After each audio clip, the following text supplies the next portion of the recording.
એકાંતિક સંત ગઢપુર વૈશાખ વદ 12 1961। યોગીજી મહારાજના જીવનમાં કેટલીક અલૌકિક પળો જોવા મળતી। ક્યારેક એકાંતમાં હોય, કોઈ સેવક બાજુમાં ન હોય ત્યારે પોતે કોઈ અગમ્ય વાતો કરતા જણાતા।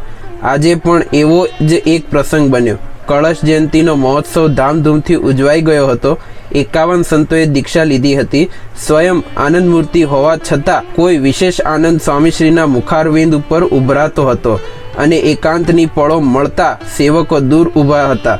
ત્યારે સ્વામીશ્રીએ નીચે પ્રમાણે અદ્રશ્યમાં કોઈ સાથે બોલતા જણાતા હતા। મહારાજ પધાર્યા, 100 મણનો શીરો બનાવ્યો, પણ કોઈ ઓળખ્યું નહીં। મહારાજે આપણો સંકલ્પ પૂરો કર્યો, હવે શાંતિ થઈ।